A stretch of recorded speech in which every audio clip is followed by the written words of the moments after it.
Blog Talk Radio.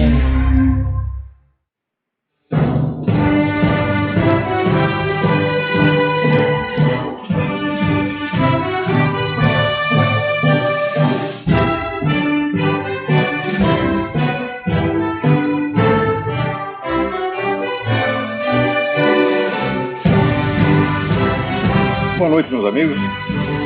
Estamos aqui de volta. Vamos começar aqui com uma cartinha muito interessante que eu recebi de uma leitora chamada Marina. Marina teve uma troca de cartas com o ombudsman da Folha de São Paulo nos seguintes termos. Ela pergunta para ele: é correto referir-se ao atleta cubano que fugiu da ditadura como desertor? Pela definição do Aurélio Caldas Aulete, desertor é 1. Militar que deserta, que abandona as fileiras do exército. 2. Trânsfuga. 3. Aquele que abandona um partido ou uma causa. São sentidos, portanto, bastante depreciativos.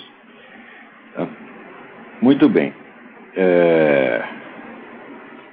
Aliás, não foi a Marina que mandou, foi Eduardo Nunes de Lima. Mandou para o ombudsman da Folha, Mário Magalhães. Então, o Mário Magalhães responde: obrigado pela mensagem. Também costumo consultar o Caldas Aulete. E para o Aurélio, os dicionários, desertor é sinônimo de trânsfuga. Trânsfuga significa, segundo o Weiss, aquele que renega seus princípios, que se descuida de seus deveres. O bom desempenho esportivo era dever e princípio da delegação cubana no PAN. Era uma causa. Basta ver a reação do governo de Cuba e da população cubana aos trânsfugas. Bem, questão de opinião. Assinado Mário Magalhães, ombudsman da Folha. Pelo visto, então, a função do ombudsman é fiscalizar a ortodoxia cubana da Folha de São Paulo. Porque é evidente que o sentido da palavra desertor, né, implica uma fidelidade, vamos dizer, a uma causa guerreira. Quer dizer, tem um sentido realmente militar. Se nós aceitamos que a profissão de esportista é uma causa a ser defendida, nós estamos aceitando a conotação político-militar que o governo cubano dá ao desempenho esportivo. Ou seja, o esportista passa a ser um soldado, tá certo? A serviço da Revolução Cubana. O Mário Magalhães endossa esse sentido da palavra e, portanto, chama os caras de desertor. Olha aqui, Mário Magalhães. Desertor é você, porque você está desertando da primeira missão do jornalista, que é não corromper a linguagem, não prostituir a linguagem, tá certo? A favor de fantasias. E é o que é exatamente o que você está fazendo. Então, gostei da carta do Eduardo, serve bem para mostrar qual é a cabeça da Folha de São Paulo. Muito bem. Agora, tempos atrás eu escrevi um artigo dizendo que o problema daquela PL 122, a chamada lei anti-homofóbica, era que, em vez de ela proteger os gays, o que ela ia fazer é entregar na mão dos militantes gays, sejam eles gays ou não, porque o problema não é o sujeito ser gay, o problema é a militância, tá certo? E o que eu quero dizer é que o sujeito, para ser um militante do movimento gaysista, ele não precisa pessoalmente ser gay, ele não precisa praticar a homossexualidade e nem desejá-la. Tá certo? Porque isso é uma atitude política e não uma conduta sexual. Contra a conduta sexual, eu jamais abri minha boca para falar contra qualquer conduta sexual de quem quer que seja. Porque, em primeiro lugar, não é da minha conta. Tá certo? Eu, como comentarista político, eu tenho que comentar as atitudes públicas. Tá certo? E não aquilo que se passa no quarto. Não é isso? Mas, então, a militância gay sendo uma atitude política e não sexual, o que acontece é que essa chamada lei anti-homofóbica, ela entregaria na mão da militância gaysista, tá certo? Um instrumento, uma arma perigosíssima, com a qual ela poderia destruir comunidades religiosas inteiras num piscar de olhos, bastando fazer o seguinte: bastando que entrasse, por exemplo, numa igreja, numa sinagoga, tá certo? Num culto protestante, tá certo? Ou numa igreja budista, um bando de traveco, tá certo? Durante o culto, tá certo? Fazendo bagunça e provocando, então, os sacerdotes e os fiéis para que ou se submetessem àquele sacrilégio, baixassem a cabeça perante aquele sacrilégio, ou então fossem para a cadeia. Eu disse isso e imediatamente houve reações indignadas no movimento gay. Onde já se viu ele insinuar que nós vamos fazer isso? Eu não estava insinuando coisíssima nenhuma, eu conheço a estratégia dessas coisas, eu sei como esses movimentos se articulam e sei que esta PL 122 foi calculada para isto. Eu não disse que isso ia ser uma consequência acidental da aprovação da lei. Eu disse que isso já estava nos cálculos e na estratégia, tá certo? Do movimento. Muito bem. Pois isso já está acontecendo aqui nos Estados Unidos, antes mesmo também de aprovado, porque aqui foi aprovado uma tipo lei homofóbica aprovada pelo Senado, mas ainda falta de aprovação presidencial e o Bush já disse que vai vetar. Tá certo? Também se ele não vetar, ele está lascado, porque o pessoal conservador já está por aqui com ele.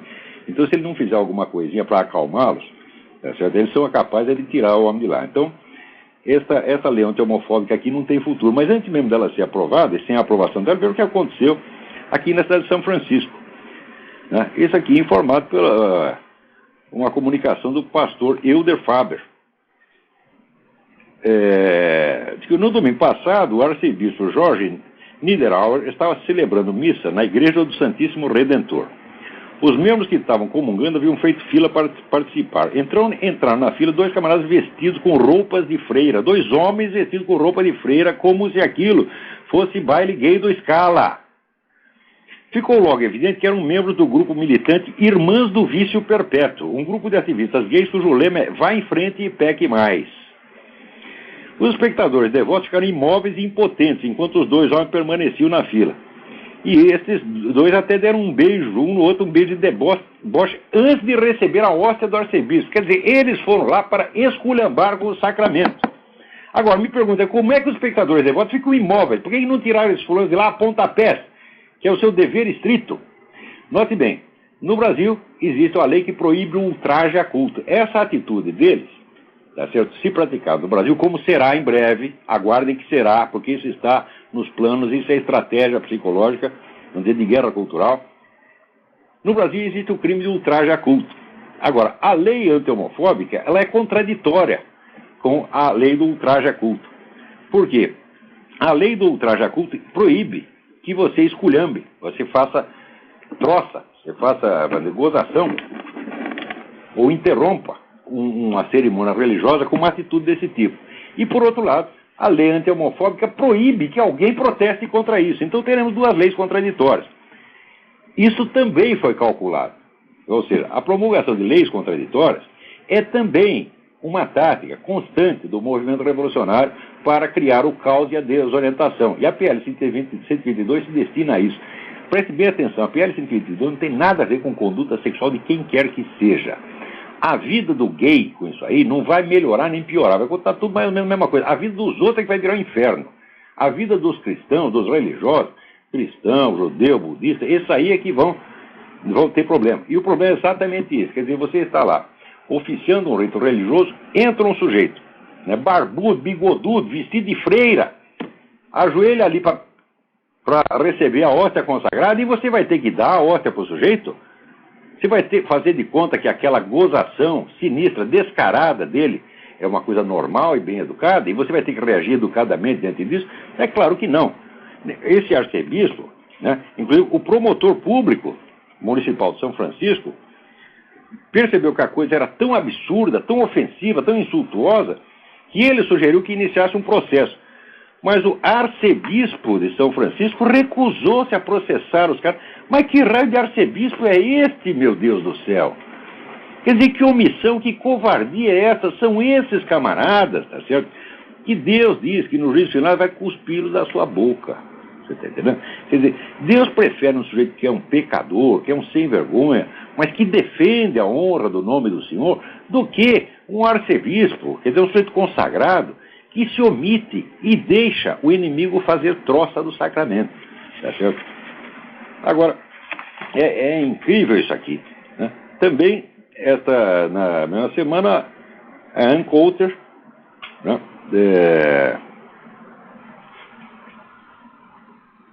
fez um comentário dizendo que ela, na opinião dela, os judeus precisavam se aperfeiçoar tornando-se cristãos.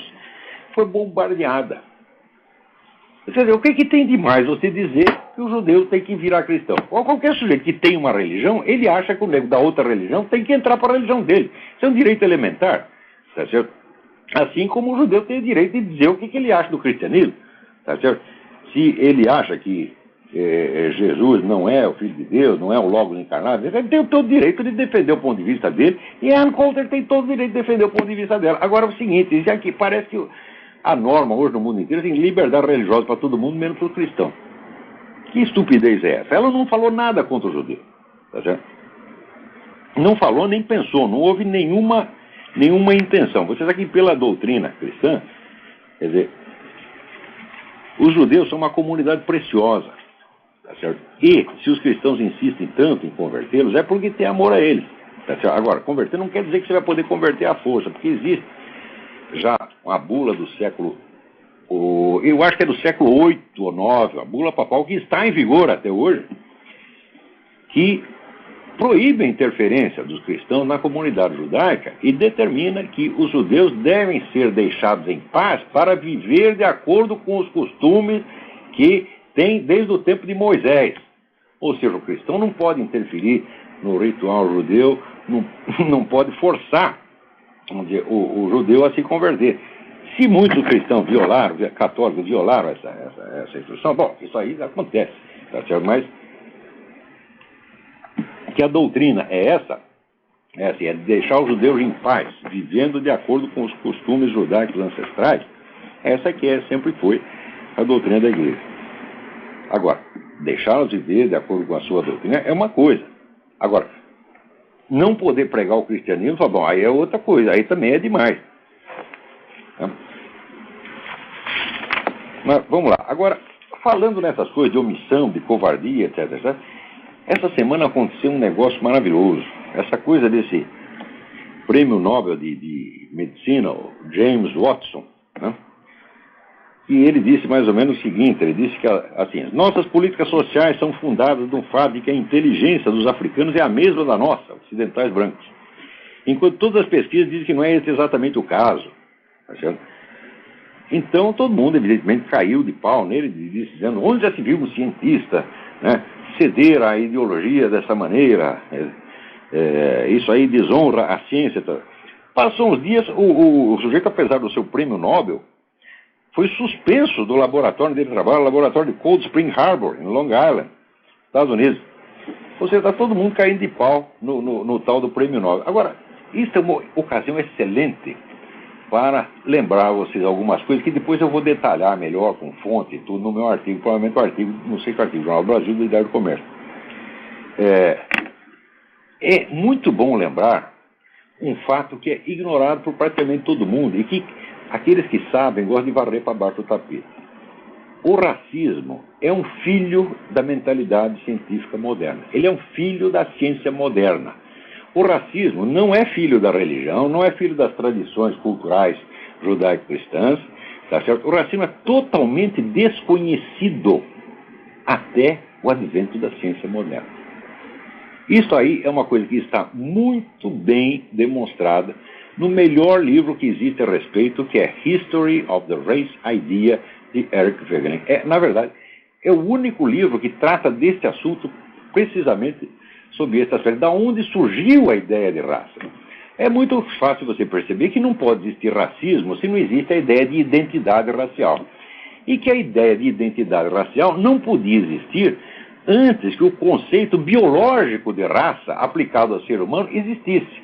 E isso só aconteceu no século XVIII, com os biólogos modernos, tá certo? Que, tratando o ser humano apenas como uma espécie animal, tá certo? Então, delinearam o conceito atual de raça. Antes disso, você pode haver briga entre comunidades, mas jamais definida racialmente. Não é isso? Então, por exemplo, você vai ver que a Igreja Católica, desde o início, ela teve bispos, cardeais, negros, africanos, sempre teve santo africano. O problema da raça nem entrava em cogitação, por quê? Porque não havia a noção de raça no sentido atual. Tá certo? Havia a noção de nações, mas nação entendida mais como comunidade religiosa. E é por isso que, se você procurar toda a doutrina católica, todas as sentenças dos papas, as decisões dos concílios, as obras dos doutores da igreja, você não vai ver nem de longe, você não vai ver a menor insinuação, a menor insinuação de que haja uma superioridade dos brancos sobre os negros. Isso aí surge com a ciência moderna. Então, o pessoal defensor da mentalidade científica fica, sabe, arrotando bons sentimentos e querendo fazer de conta que o racismo é incompatível com a ciência. Não, senhor, o racismo foi inventado por vocês. Tá? Foi inventado pela ciência moderna. Eu não tenho grande respeito pela ciência moderna, não. Eu já estudei bastante a história dela para perceber que ciência e ideologia é uma coisa indiscernível. Tá vendo? Agora, eu digo, você não encontrará essas frases como essa do seu James Watson, né, em nenhum livro da doutrina cristã. Mas você as encontrará nas obras dos grandes ídolos do movimento progressista, revolucionário e cientificista moderno, como, por exemplo, Voltaire, Karl Marx e Charles Darwin. Não é isso? Então, esses são ídolos intocáveis, especialmente Charles Darwin. Mas o James Watson, se fala esse negócio, todo mundo cai de pau. Ora, o que James Watson disse é praticamente uma transcrição de uma frase de Charles Darwin, que eu vou citar depois no meu artigo. Porque Darwin diz o seguinte: ele diz que todas, vamos dizer, numa tribo de índios, os caras que são incapazes, que têm QI mais baixos, mais burrinhos, mais fracos, são abandonados e morrem. Ao passo que as nossas políticas sociais protegem os incapazes, então os incapazes se multiplicam, e que isso é contra a evolução, e que isso é um absurdo. O que o Watson está dizendo é quase uma transcrição do que está no livro do Charles Darwin. Então é o seguinte, os caras fazem de conta que a ciência está acima de todas as questões, tá certo? E a ciência é intocável, que o James Watson está sendo, vamos dizer, infiel à mentalidade da ciência. Eu digo, não, ele está sendo fiel, e ele não presta por isso mesmo. Você tá entendendo? Porque ele não presta e Charles Darwin também não presta.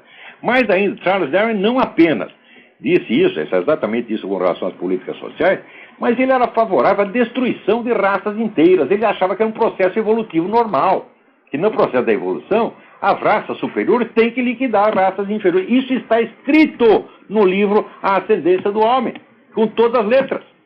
Agora, se essa comunidade científica, a merda dessa comunidade científica inteirinha, pode paparicar Charles Darwin e dizer que é intocável, é um santo, etc, etc, então, não sejam hipócritas.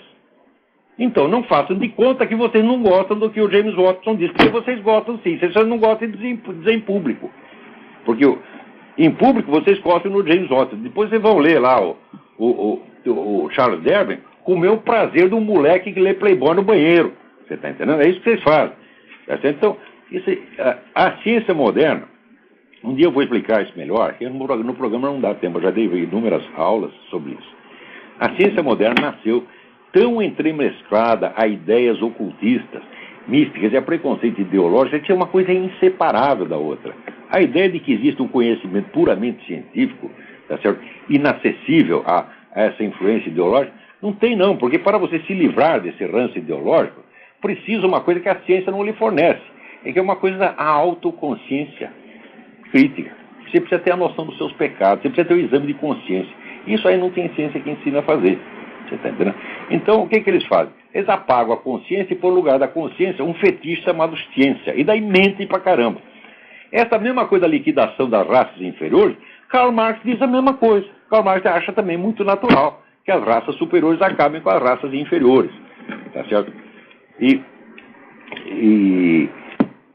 Karl Marx não era só racista doutrinariamente, era racista pessoalmente. Ele tinha preconceito até contra o genro dele, porque o genro dele era preto, mulato.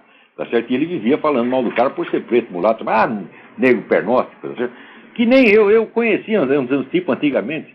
Em São Paulo tinha uns caras assim, de família antiga, né, descendente de senhor escravo, que ainda falava assim, negro pernóstico. Né? O Karl Marx falava igualzinho, porra.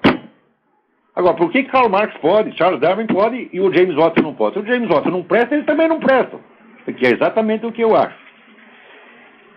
Muito bem. Agora vamos lembrar o seguinte. Essa semana teve o problema de que o meu amigo Alejandro Penha Esclusa, que foi candidato a presidente da Venezuela, foi convidado para fazer uma conferência em El Salvador, participar de um foro permanente por la liberdade, e o governo do senhor Hugo Chávez proibiu que ele saísse da Venezuela. Quer dizer, como é que é isso? Então já fechou a fronteira, já virou Cuba. Tá certo? Agora, é evidente que a mídia venezuelana não noticiou um treco desse. Por quê? Porque a mídia venezuelana está estrangulada também. Quem divulgou a coisa aqui no Brasil foi a minha amiga Graça Salgueiro no site Nota Latina, que ainda continua, a meu ver, a melhor fonte de informação sobre o que está se passando na América Latina. Depois que saiu lá, começou a pipocar a reação, inclusive o Diário de Hoy, São Salvador, né, escreve contra isso, né. Agora, você vê, eu não acho que a situação na Venezuela está tão ruim, não. O pessoal faz do Hugo Chávez um fetiche. Eu acho que na Venezuela está muito melhor que o Brasil, porque na Venezuela tem oposição. Essa semana não teve 2 manifestações importantes da oposição. Primeiro, um grupo de estudantes que destruiu, né, um monumento que celebrava esse monstro ridículo, grotesco desse Che Guevara. Tá certo? Os camaradas foram lá destruir o monumento. Não era nem para fazer o monumento. Se destruiu, você fez muito bem destruir. Tá certo? Agora, e na mesma semana também, o episcopado venezuelano emitiu um documento importantíssimo, né, sobre a reforma constitucional, dizendo assim, entre outras coisas, a reforma foi apresentada como um instrumento para dar maior poder ao povo. Né? No entanto, acentua-se a concentração de poder nas mãos do presidente da República e se favorece o autoritarismo. Ponto central dessa reforma é que a Venezuela se transforme de um Estado democrático, social, de direito e de justiça, artigo 2 da atual Constituição, para ser um Estado socialista, artigo 16 da nova Constituição. Alguns artigos condicionam a participação do povo e a atividade dos cidadãos à construção do socialismo e da economia socialista. Isso limita a liberdade dos venezuelanos, aumenta-se excessivamente o poder do Estado, se elimina a descentralização e o governo controla muitos espaços da vida civil. Então, aqui também, os bispos venezuelanos lembram o seguinte, que existem muitos partidos socialistas e comunistas em todas as nações democráticas, mas não tem partido democrático, partido pró-capitalista e nenhuma nação socialista. Isso aí não pode. Tá certo? Isso aí já mostra o que é a essência da guerra assimétrica. Quer dizer, os socialistas querem, quando eles falam de direito, liberdade, eles querem direito para ele, querem liberdade para ele, mas para os outros não. Na verdade, eles até declaram isso, porque era a tal da tolerância libertadora, como definiu Herbert Marcuse. Tolerância libertadora significa assim, toda tolerância para a esquerda, nenhuma para a direita. São palavras de Herbert Marcuse. Quer dizer que entre eles, na intimidade, eles confessam o que querem. Tá certo? Então, eu tenho insistido muito nessa ideia, que é fruto de longa investigação, de que a mentalidade revolucionária, não só socialista, mas de todos os movimentos revolucionários que tem no Ocidente dos últimos 4 séculos, tá certo? Essa mentalidade é uma coisa doente, não é só uma doença do espírito, é uma doença psíquica. E eu acho que isso é demonstrável. É uma doença mental. É uma doença, a deformidade mental gravíssima. É um tipo de sociopatia, tá certo? E uma das características dela é a seguinte, é a incapacidade, absoluta incapacidade desses apóstolos da igualdade de tratar os outros como seus iguais. Eles tratam os seus adversários políticos com uma diferença que é mais do que de grau. É como se fosse a diferença ontológica, é como se pertencesse a espécies diferentes. É como se nós não pertencêssemos à mesma humanidade. Quer dizer, a diferença é tanta, né? Como diz o Che Guevara, nós socialistas somos o primeiro escalão da humanidade. Mas como primeiro escalão? O que é você, porra? Só porque você matou lá um bocado de gente, você passa por o primeiro escalão da humanidade? E nós que não matamos ninguém, estamos lá na rabeira da cadeia alimentar. Em suma, essa presunção absolutamente demoníaca, que se arroga tanta autoridade, quer dizer, em nome de um futuro hipotético, eles acham que eles estão construindo uma sociedade melhor para amanhã, então, em nome da sociedade melhor, eles já podem fazer o pior hoje, porque já está tudo não só perdoado, como premiado de antemão. É evidente que essa, vamos dizer, é uma mentalidade doente, e isso é o que define a mente revolucionária. Tá certo? E eu não acredito que pessoas que pensem assim possam conviver normalmente com os outros seres humanos. Eu acredito que são sociopatas, são pessoas perigosas, tá certo? E note bem, não é uma questão de que eu sou contra o socialismo ou contra o comunismo, não, eu sou contra toda e qualquer mentalidade revolucionária, porque eu acredito na unidade do movimento revolucionário, desde que surge com as primeiras seitas messiânicas, por volta do século XV, XVI, começa a formar essas seitas revolucionárias messiânicas, onde os negros o que é isso? Eles querem o emprego de Jesus Cristo. Tá certo? Então eu estou com pressa do juízo final, já que Jesus Cristo não fez, vou fazer eu. Então eles tomam, o chicote da justiça nas mãos e querem castigar a humanidade para criar um mundo melhor. Mas essa mesma ideia é que transforma o mundo no pior. O mundo estaria muito melhor se não tivesse tanta gente tentando melhorá-lo, sobretudo desta maneira total e radical. Porque dentro da nossa limitação humana, nós podemos resolver problemas pequenos, um de cada vez, tá certo?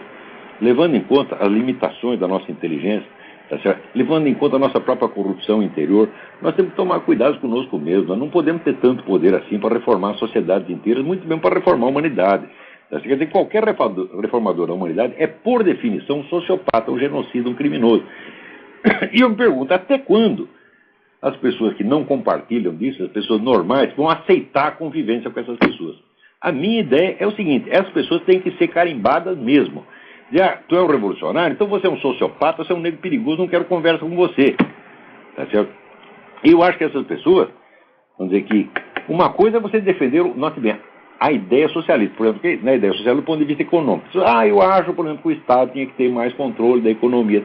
Eu acho que a pessoa pode defender isso aí, tá certo?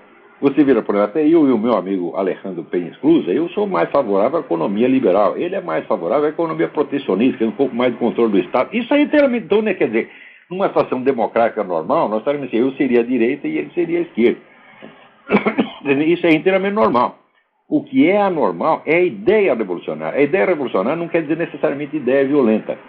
É a ideia da reforma total da sociedade, ou reforma total da própria humanidade, da natureza humana. Tá certo? E, sobretudo, a ideia de que o futuro melhor que você diz representar te dá o direito, tá certo, de você cometer qualquer violência redentora hoje, tá certo, no presente.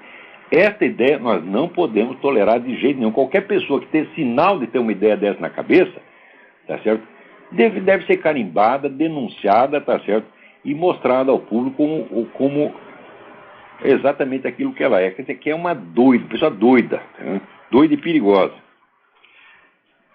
Muito bem. Agora, veja que coisa extraordinária. Aqui nos Estados Unidos teve aí uma votação para decidir, finalmente, se o inglês é a língua oficial dos Estados Unidos ou não. E vários deles votaram contra.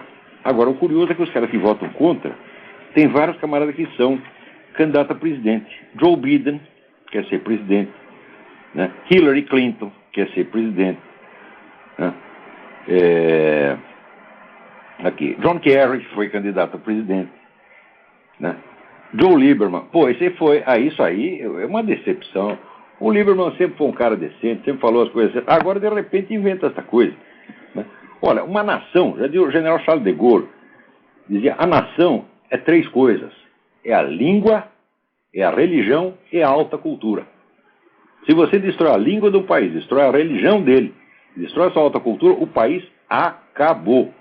Os nazistas, os comunistas sempre fizeram isso, que essas 3 coisas que eles já entravam destruindo, essas 3 coisas. Agora, hoje em dia, não. Não é de fora, não é um invasor de fora, como acontece no Tibete. A China invadiu o Tibete 50 anos, está lá, já matou 1 milhão de tibetanos. Hoje não é mais assim. Hoje a invasão vem de dentro. Quer dizer, o inimigo paga os seus agentes, tá certo, para que de dentro proponha a destruição da língua, da religião e da alta cultura do país. Então está aqui, a dona Hillary Clinton quer destruir a identidade linguística do seu próprio país. Você imagina o que seria no Brasil a gente dizer, não, agora aqui não se fala mais português, agora aqui a língua nacional é português, malaio, espanhol, né, chinês e lituano, tá certo? Você acabou com o país, porra, né?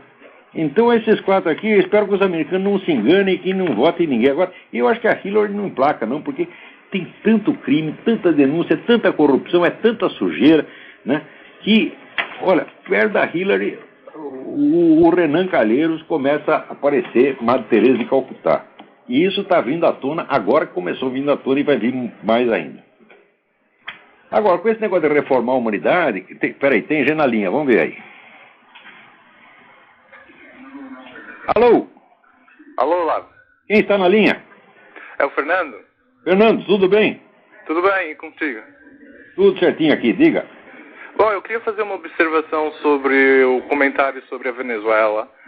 Eu ando aqui na internet vendo alguns documentários sobre o que acontece na Venezuela, e tem um documentário que é uma resposta ao documentário pró-chavista.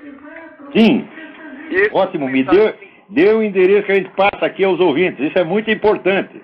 É o raio-x, o raio-x de uma mentira, ou radiografia. O raio-x de uma mentira. Quer dizer, você acha que o sujeito procurando com esse título no Google, ele acha? Ele acha em inglês, X-ray of lie. X-ray of a lie. Exatamente. E mostra que o golpe de Estado do Hugo Chávez, na verdade, foi uma mentira, não é? Uma propaganda. E eu fiquei bastante espantado que nunca sequer ouvi a divulgação desse documentário, já que o outro passa inclusive na TV Câmara, né? O que é ridículo. A TV Câmara é TV Stalin. Então, mas exatamente isso, porque nós estamos no Brasil sem praticamente nada para nos informar e tem que ser mesmo na internet.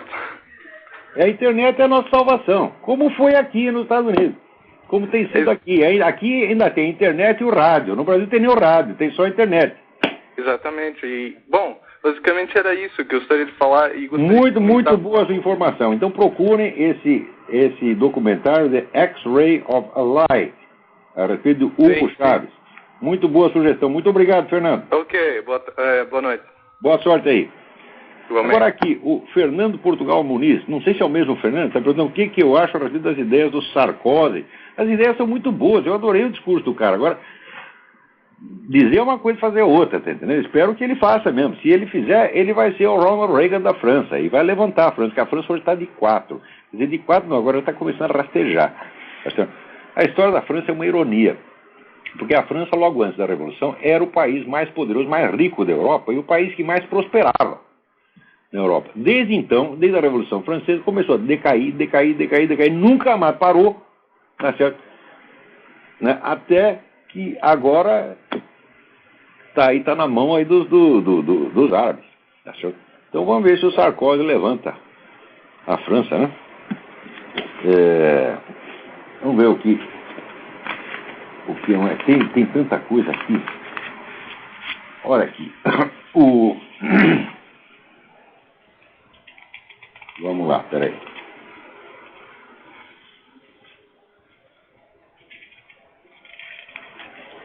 Olha, aqui não vai dar para resumir isso, porque é uma história muito comprida, mas deem uma olhada no site www.alingua, tudo junto, alingua.blogspot.com, e lá tem os documentos importantes a respeito do juiz Odilon de Oliveira. O juiz Odilon de Oliveira é aquele cidadão que descobriu provas, tá certo? Da atuação das Farc dentro do território nacional, a atuação intensa das Farc dentro do território nacional. Quer dizer que o governo sabe de tudo e continua passando a mão na cabeça das Farc. Né? Peraí, tem mais alguém na linha? Vamos lá. Alô, quem está aí? Alô, Olavo? Eu? Oi, Olavo, tudo bom? É Antônio de Brasília. Tudo bem, Antônio? Tudo bem, Olavo. Olavo, eu tô te ligando para perguntar, eu não peguei o início do programa, né, mas eu tinha uma curiosidade, gostaria que o senhor comentasse. Eu assisti recentemente aquele filme O Hotel Ruanda, né, e ele faz uma crítica ao Ocidente, né, pela omissão. Eu gostaria que o senhor comentasse esse episódio, que em geral não é muito comentado no Brasil, e fizesse uma comparação com o que está acontecendo em Darfur atualmente no Sudão. O que aconteceu com Ruanda e no Sudão. Olha, eu não assisti esse filme a que você se refere. Uhum. Mas o que aconteceu ali em Ruanda foi um genocídio alimentado por padres esquerdistas, gente da teologia da libertação. Isso aí o pessoal não costuma contar, mas investigue e você vai ver que aqueles camaradas eram os Hutus e os Tutsis. Os Hutus foram instigados, tá certo, para destruir a classe dominante, destruir os ricos. Os ricos eram os Tutsis. Os Tutsis, quer dizer, rico de você tinha uma vaca, tinha um carneiro, tá entendendo? Então tem que matar. Exatamente como fizeram na União Soviética. Né? Quer dizer, o sujeito que é proprietário de uma vaca, ele passa a ser classe dominante. Então tem que ser destruído. Foi essa a ideia que meteram na cabeça dos Hutus. Os Hutus foram lá matar um montão de gente. Tá certo? E agora, a questão do Sudão, também todo mundo fala, mas ninguém vai fazer coisa nenhuma. Tá? Até hoje não fizeram, nem vão fazer. Ela nem tem como fazer, porque esse negócio de comunidade internacional é tudo uma palhaçada. A ONU não existe para proteger ninguém. Tá certo? A ONU existe para fazer uma comedeira de dinheiro, como naquele caso do Oil for Food, tá certo? E para ajudar os movimentos subversivos internacionais e até para ajudar terroristas, é para isso que serve a ONU. Tá certo? Eu não estou aqui nos Estados Unidos visitando, não posso ficar dando muito palpite, mas eu acho que os americanos deviam botar essa gente daqui para fora a pontapé. Deve fechar essa porcaria dessa ONU. Ou então vai arrumar uma sede lá em Cuba, rapaz. Vai fazer uma sede lá no Irã, tá certo? Por que tem que ser aqui? Quer dizer, os americanos pagam 80% da despesa daquilo e só serve para fazer sacanagem com os Estados Unidos e com Israel, como aquela ridícula, né, congresso antirracista, né, de Durban, onde chegaram à conclusão que o sionismo é racista. Eu falei, meu saco, como? Quer dizer, a doutrina sionista não fala mal de raça nenhuma, não fala contra raça nenhuma, a doutrina sionista fala assim, nós temos que ter uma terra para nós queremos uma terra que era nossa, só isso. Você pode concordar ou discordar, mas simplesmente a questão raça não entra ali. Agora, eu quero meter isso na cabeça. Né? Agora... que no filme, no Hotel Rwanda, ele realmente critica muito, né, o Ocidente como um todo, né, mas critica a ONU, né, tanto que tem uma parte no filme que ele fala, né, que os soldados, os poucos soldados da ONU que estão lá em Ruanda, eles não podem nem atirar contra as pessoas, né, ou seja, eles têm que aceitar aquilo, praticamente engolir o que os caras estão fazendo lá dentro. E às vezes tem que até ajudar a sacanagem, entendeu? Sim. Olha, era o negócio da ONU, e eu recomendo o livro do J. Edward Griffin, Griffin, que se chama The Fearful Master, o Senhor Temível. Tá certo? Esse livro vocês encontram em inglês todinho na internet, The Fearful Master. E ele conta bem esse episódio de Ruanda. É um negócio de você ler e vomitar. Tá tudo lá documentado. Sim. Agora, vamos ter que passar aqui para dentro que já tem mais carta. Tá certo, então, Olavo. Obrigado. Obrigadão. Então. Abraço. Sempre. Aqui, está aqui o Leonardo Torres. É uma pergunta muito interessante. Estou sempre atento às suas indicações de livros, pois tenho um sincero interesse em remediar minha educação deficiente. Todo brasileiro tem educação deficiente. Embora já tenha começado a estudar algumas coisas, Copleston, Adler, Mortimer Adler, Carpo, sinto que meu conhecimento de história, que o conhecimento de história é pré-requisito para o estudo de filosofia e literatura. Tem toda a razão. Se a gente não sabe o que aconteceu, como é que ele vai entender? Nesse domínio, história, a minha ignorância é vergonhosa. A sua não, Fernando. A ignorância brasileira. Tá certo? Porque no Brasil o que se entende por história é marxismo, é esses palhaços tipo Hobsbawm, ou às vezes até assim, como dizer, um materialismo mais elegante, que nem o do Ferdinand Brodel, tá certo? Que, para meu ver, não é um historiador, é um contabilista. Agora, as grandes obras de história, mesmo ninguém lê, ninguém conhece. Então, eu fiz aqui uma seleção de 10 obras, que para o meu, claro que é uma seleção subjetiva, mas acho as maiores obras-primas da historiografia de todos os tempos. Claro que ficou faltando, mas se for para reduzir a 10, eu escolheria o seguinte. Primeiro livro, o livro do historiador Leopold von Ranke. Ranke escreve-se R-A-N-K-E, Os Papas. Eu vou dar todos os títulos em português, por quê? Porque, independente da sua língua original, são livros que tiveram várias edições diferentes e várias traduções de várias línguas. Então, você vai procurar o equivalente. Se você lê espanhol, você procura espanhol. Se você lê italiano, procura italiano, assim por diante. O livro chama-se Os Papas, da história dos Papas. O segundo livro que eu escolheria é o do Hippolyte Taine. Taine escreve-se T-A-I-N-E, que se chama Origens da França Contemporânea, que é uma história da Revolução Francesa e das suas origens e das suas consequências, como se formou, então, a França moderna. O terceiro é o livro do Frederick Maitland, que se chama O Dia do Juízo, o livro do Dia do Juízo, Doomsday Book and Beyond, Livro do Dia do Juízo e Para Além do Dia do Juízo, que é são vários ensaios sobre a origem da Inglaterra. Isso é também uma maravilha. Quarto livro, eu escolheria Edward Meyer, História da Antiguidade. Tá certo? Esse já é até mais conhecido fora do mundo anglo-saxônico do que o Maitland. Esqueci de soletrar Maitland. Maitland, M-A-I-T-L-A-N-D. Edward Meyer. Meyer é M-E-Y-E-R. História da Antiguidade. Existe também, que eu saiba, existe uma tradução francesa e uma tradução espanhola do Meyer. Quinto, o Jacob Burckhardt. Esse já é mais conhecido. Né? A Civilização da Renascença na Itália. Eu acho que isso tem uma edição uma edição portuguesa. Sexto, eu escolheria o Theodor Mommsen. Deixa eu soletrar Burckhardt. Peraí. Burckhardt. B-U-R-C-K-H-A-R-D-T. Jacob Burckhardt.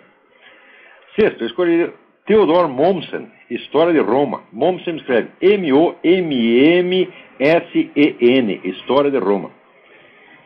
Uma obra enorme, 8 volumes. 7, eu escolheria George Grote, historiador inglês, Grote, G-R-O-T-E, História da Grécia. Em oitavo lugar, eu colocaria o livro do Ernest Kantorowicz, que se chama Os Dois Corpos do Rei, tá certo? Que é um estudo maravilhoso sobre como surge a ideia meio mística do Estado moderno. Como é que toda a concepção do Estado moderno surge de uma ideia perfeitamente idiota que se desenvolveu, foi se desenvolvendo na Idade Média, de que a pessoa do rei tinha dois corpos. Ele tinha um corpo biológico, um corpo anatômico, e tinha um corpo político, o qual era imortal. Então a mesma pessoa do rei tinha dois corpos. Dessa ideia surge o Estado moderno. Sei que a ideia do Estado moderno é toda maluca também. Kantorowicz escreve-se K-A-N-T-O-R-O-W-I-C-Z. Ernest Kantorowicz, Os Dois Corpos do Rei. No lugar, infalivelmente, o livro do Johann Huizinga, O Outono da Idade Média, ou O Declínio da Idade Média. Talvez o livro de história mais bem escrito que alguém já fez. Huizinga escreve-se, é o historiador holandês, H-U-I-Z-I-N-G-A, O Outono da Idade Média. Isso eu tenho certeza que tem a tradução brasileira. Né? E, por fim, o livro do Modris Eckstein. Eckstein escreve-se E-K-S-T-E-I-N-S, que se chama Ritos da Primavera. Eu acho que isso também tem uma edição brasileira, mas parece que estava custando os olhos da cara. Então, Modris Eckstein é historiador que nasceu na Látvia, e neste livro ele estuda a Primeira Guerra Mundial do ponto de vista cultural e psicológico, mostrando que ali se enfrentaram duas concepções de civilização. Uma civilização mais conservadora e mais estável, representada no caso pela Inglaterra e pela França, e uma concepção revolucionária modernista representada pela Alemanha. E que a derrota militar da Alemanha não significou a derrota concomitante da mesma mentalidade modernista e revolucionária, mas ao contrário. Você perdeu no campo militar, mas ganhou no campo cultural e psicológico. Então, esses são os 10 livros de história que eu mais gostei na minha vida. Eu posso estar enganado, mas existem muitos historiadores de profissão, eu creio até que a maioria deles concordaria que esses 10, se não são os absolutamente melhores, estão entre os melhores. Claro que se a gente põe somente 10, a gente sempre comete alguma injustiça. Eu, por exemplo, não coloquei aqui os livros da Regine Pernoud, entre os quais A Mulher no Tempo das Catedrais. É um livro maravilhoso. Tá certo? Também não coloquei a famosa biografia de Frederico o Grande, da Prússia, pelo Thomas Carlyle. Tá certo? Mas se quiser, pode pôr na lista e daí fica 12. A Mulher no Tempo das Catedrais, de Regine Pernoud. Pernoud escreve P-E-R-N-O-U-D. E a História de Frederico o Grande, por Thomas Carlyle. Carlyle é C-A-R-L-Y-L-E. Muito bem. Então, espero ter respondido aqui a esta questão. Agora, aqui, olha, alguém me manda eu perdi aqui o nome da pessoa que me mandou esta notícia. Os garotos são o novo sexo frágil nas escolas alemãs. Recente estudo da Confederação Alemã das Câmaras de Indústria e Comércio constatou que entre 2005 e 2006 a porcentagem de garotos que abandonaram as escolas do país sem nenhum tipo de diploma foi quase 2 vezes maior que a de meninas. Ora, isso aí tem sido uma política deliberada. Quer dizer, o feminismo não foi feito para favorecer as mulheres, porque as mulheres não estão ganhando nada com isso. Presta atenção, quando a mulher diz, agora queremos o direito de trabalhar, fala, como o direito de trabalhar? O direito de trabalhar sempre tiveram. O que elas perderam foi o direito de não trabalhar. Porque antigamente, quando a mocinha casava, ela tinha todo o direito de ficar em casa. Tá certo? E o marido tem a obrigação de sustentá-la. Isso foi perdido para sempre. Não importa quantos filhos a senhora tem, dona. Tem 10 filhos, 15 filhos, tá certo? A lei não lhe dá nenhum direito de que seu marido a sustente. Ele fará isso se ele quiser, se ele for um bom marido, bondoso, tiver muito amor pela senhora. Agora, se ele quiser dizer o seguinte, essa vagabunda que vai trabalhar, a lei está com ele. Você está entendendo? Porque agora a lei brasileira diz que o sustento dos filhos incumbe aos dois. Antigamente era o pai. O pai, então, ele tinha obrigação. Ele era autoridade na família, mas ele tinha obrigação de ser o provedor. Agora, acabou. E acabou de uma vez para sempre. Até tem uma declaração aqui de um dos Rockefeller, um negócio impressionante de você ficar de cabelo em pé.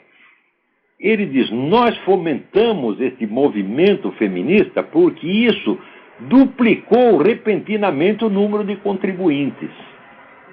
Veja o cálculo que faz. Quer dizer, as vantagens que as mulheres ganham foram muito duvidosas.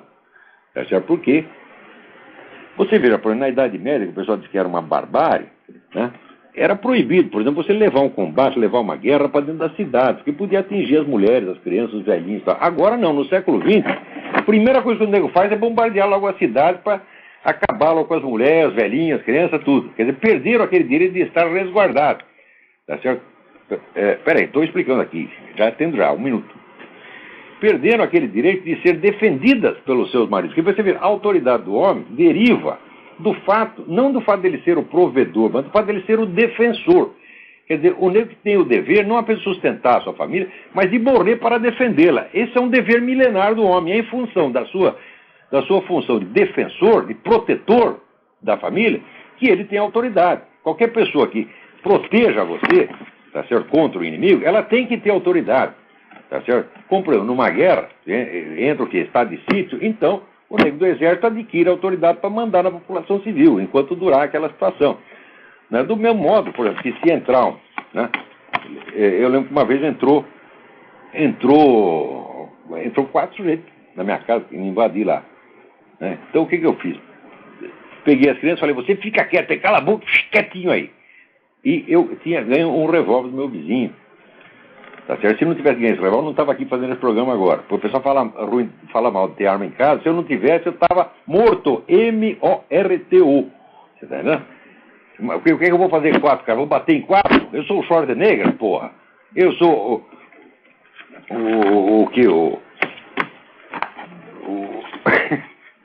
o Van Damme. Não vai 4, não dá, porra. Né? Nem 2, às vezes nem 1. Dependendo do tamanho do negro, não dá para enfrentar, né? Então, se não tivesse armado, ia acabar a história ali mesmo. Então, o que você faz? Você baixa a repressão. Naquele momento você tem autoridade absoluta, porque é para defender a vida dos caras, tá certo? Então, a autoridade do homem, do pai de família, deriva disto. À medida que o Estado foi assumindo isto, tá certo? Ele vai o quê? Vai desarmando os pais de família e a polícia passa a ter autoridade sobre você, a polícia o Estado. E adquire uma autoridade, um poder sobre as mulheres e as crianças, descomunal, como agora na Venezuela, por exemplo, que não existe mais vamos dizer, a autoridade paterna, o pátrio poder, agora pertence ao Estado. Então você não quer obedecer seu pai, você vai obedecer o Hugo Chávez. Olha, você acha que é vantagem? Quer dizer, o Estado são funcionários anônimos, mal intencionados, malignos, brutais, esses que vão mandar em você. Então, isto é o fruto do que o movimento feminista foi feito para criar essa situação. Tudo isso é para enganar trouxa, feminismo é para enganar mulher trouxa, tá certo? Gaysismo é para enganar viado trouxa, vocês não vão ganhar nada, gente, vocês vão se ferrar com essa brincadeira como as mulheres estão se ferrando. Porque hoje qualquer Estado, se quiser, ele convoca as mulheres para ir para a guerra. Antigamente, Isso seria considerado uma desumanidade. Antigamente os homens da cidade tinham que morrer para que as mulheres não fossem atingidas. Hoje não. Os caras podem até mandar a mulher na frente. E você acha que isso é um direito adquirido? Ora, faça-me um favor, isso é uma empulhação. Né? Então, todo esse negócio foi feito, vamos dizer, também calculando para botar os meninos para baixo, para enfraquecer todo mundo. É o processo de feminização da cultura. A feminização da cultura não vai favorecer a mulher, não vai só desfavorecer os homens, e vai desfavorecer elas também a longo prazo. Tem alguém aí na linha? Vamos lá, quem é? Boa noite, professor. Aqui Boa é o noite. Rodrigo Guedes, do Rio de Janeiro. Quem é? Rodrigo Guedes, aqui do Rio de Janeiro. Guedes, tá tudo bem? Tudo tranquilo. Eu estava ouvindo agora o programa, o senhor não incluiria nenhum livro do Paul Johnson na sua lista, não? Entre os grandes historiadores, não. Ele é um excelente historiador, mas esses que eu estou falando, isso aqui, são clássicos absolutamente imortais, que vão, enquanto existir a ciência historiográfica, serão lidos, porque eles são modelos para os outros. Né? Uma diferença entre o sujeito ser um bom historiador e ele ser um mestre criador que cria um gênero, entendeu? O Paul Johnson não criou gênero nenhum, ele simplesmente pratica alguns gêneros muito bom, muito bem, tem um domínio da coisa. Mas ele não é realmente um desbravador no terreno da historiografia. Mas esses 10 são modelos para todos os outros. Todos os historiadores têm que ler isso aqui e aprender. Ok, professor. Eu gosto do livro do Paul Johnson, adoro, acho muito bem escrito, maravilhoso. Né? Inclusive tem vários indicados ali no Mídia Sem Máscara, a maioria foi publicada aqui no Brasil. É um excelente historiador, de qualquer maneira, pelo menos, é melhor do que o Hobsbawm. O Hobsbawm é um culhão mesmo. O meu professor de história que não ouça isso. Seu professor de história deve ser um semi-analfabeto. Quando ele vem conversar comigo aqui, nós damos um jeito nele. Empresta ele 5 minutos. Eu não resistiria nem 30 segundos. Um abração, professor. Sou emprestado. Eu peço emprestado. Já pedi o Lula emprestado, pedi o Hugo Chávez emprestado, pedi até o Fidel Castro emprestado. Ninguém me empresta, porra. Eu prometo que eu não vou bater neles, não. Eu só vou falar umas coisinhas para eles, fazer eles chorar, mostrar para todo mundo que eles são uns merda. São burros, incapazes e covardes. Não têm coragem para enfrentar as situações. Eles são os caras que só sabem viver na base do mundo e guarda-costa, resguardado por trás do Estado inteiro. Se for uma coisa de homem para homem, não é para trocar porrada, não. Não vou fazer nada, não vou encostar a mão neles, só vou falar. Né? Agora, tem 2 assuntos aqui que eu preciso comentar de qualquer maneira. Então, obrigado pela sua participação. Obrigado, professor. Antes que termine aqui, eu queria aqui, parabenizar aqui o Miguel Najib, meu amigo Miguel Najib de Brasília, que é o responsável pelo site Escola Sem Partido, que ele tanto insistiu que ele conseguiu fazer com que a revista Época abrisse um debate sobre a doutrinação ideológica comunista nas escolas. Eu acho muito bom que tenha esse debate, mas só quero lembrar uma coisa aos senhores. Foi por causa de tocar em assuntos desse que a minha coluna na época foi fechada. Tá certo? Então, isso aí, 5 ou 6 anos atrás. Na época, a questão da doutrinação não estava tão grave quanto hoje, teria sido muito mais fácil consertar o problema naquela época. Tá certo? Agora, o iluminado diretor da época, que se chamava Paulo Moreira Leite, que eu chamava de Paulo Moleira, tá certo? O Paulo Moleira não gostou muito, né? Achou que a coluna estava muito direitista. Quer dizer, você falar a verdade no Brasil, falar coisas óbvias, tá certo? Isso aí é extremismo de direita. Por você dizer que a doutrinação marxista é feita em todas as escolas do Brasil, isso é um fato puro e simples, é fácil de provar. Agora, se disse isso, pronto, você já é extremista de direita, tá certo? Então, por causa disso, né? O seu Paulo Moreira disse que nem os direitistas moderados já me suportavam mais, então me botou lá para fora. Então, olha aqui, ô Época, está na hora de você, está na época de você tomar a vergonha na cara, tá certo? E reler, vocês aí da redação, tá certo? Vocês não sabem de coisa nenhuma, vocês ficam sabendo das notícias 10 anos depois, porque vocês não querem saber, tá certo? Tem covardia intelectual. Reler minha polêmica com o tal do doutor Legene Mato Grosso de Carvalho, aliás, não é meu parente, graças a Deus não é meu parente. Onde eu disse que, inclusive, a introdução da matéria filosofia na escola secundária, como não havia filósofos em número suficiente para ocupá-la, essas vagas iam ser todas preenchidas por militantes comunistas e petistas para fazer doutrinação. E é exatamente o que está acontecendo. E um outro assunto é aqui, ó. Pastor da Igreja Universal do Reino do Edir Macedo destrói patrimônio cultural e histórico nacional. Né? Então aqui, o pastor da Igreja Universal do Reino de Deus, Fábio Guimarães da Silva, queimou durante o culto 2 imagens da histórica missioneira, da história missioneira, cadastradas no Instituto Patrimônio Histórico e Artístico Nacional. Mas mesmo que não fosse patrimônio artístico, vai ser, olha aqui, ô Fábio Guimarães, vai queimar a imagem na puta que o pariu. Se você não quer usar a imagem na sua igreja, não use, você não tem direito nenhum, tá certo, de você atentar contra, vamos dizer, o culto católico. Você não tem direito nenhum de fazer isso. Eu me lembro daquele idiota, aquele filho de uma puta que quebrou a imagem de Nossa Senhora Aparecida na televisão e se ferrou, e fez muito bem de se ferrar, você está entendendo? Agora aqui, esta igreja, depois que começou a apoiar o aborto, começou a pipocar lá dentro tudo quanto é escândalo, tá certo? E agora está aqui, olha aqui, a compra da Record pelo fundador da Igreja Universal do Reino de Deus está sendo investigada pela Polícia Federal. A PF abriu um inquérito para saber a origem do dinheiro utilizado pelo bispo Edir Macedo para a transação. Vai começar a pipocar merda dentro dessa sua igreja. Olha aqui o Edir Macedo. Esse negócio de você apoiar aborto, eu já mostrei aqui que isso aí é um escândalo. Tá certo? É um escândalo no sentido bíblico da coisa. É uma coisa que fere a alma do cristão. É uma coisa que, vamos dizer, desmoraliza o cristianismo perante os olhos do fiel. Tá certo? E você está arriscando a sua alma com isso. Eu digo isso com autoridade porque eu já briguei muito para defender a tua honra, Edir Macedo. Então, as pessoas te acusavam disso, daquilo, meus alunos são testemunhas. Tá certo? Eu não gostei que falasse mal de você, porque o pessoal espalhava muito, até mentira a teu respeito, né? E eu perdi amizades para defender a tua honra. Eu defendia que você, embora você tivesse arriscando muito com aquele negócio do dízimo, aquela coisa toda, que você estava no seu direito e eu acreditava na sua boa-fé. Muito bem, agora eu vejo que eu acho que eu estava enganado. Ou eu estava enganado ou você mudou. Alguma coisa aconteceu. Então é o seguinte, você é o ministro da igreja, mas olha, eu também sou ministro do evangelho à minha maneira. Eu não valho nada, Edir Macedo. Eu sou um pecador, eu sou um filho da puta, tá entendendo? Eu sou um vagabundo, tá certo? Eu não valho nada. Eu não valho as noites que a minha mãe passou em claro para trocar minhas fraldas quando eu era bebê. Eu não valho nada. Mas é o seguinte, trair dessa maneira o nosso Senhor Jesus Cristo e ainda sair cagando regra e se fazer de bonzinho, não, isso eu não vou fazer. Não vou fazer e não vou ficar quieto vendo você fazer. Então eu vou te lançar um desafio, Edir Macedo. Se você não se arrepender dessa coisa abortista que você está fazendo, a sua igreja vai cair.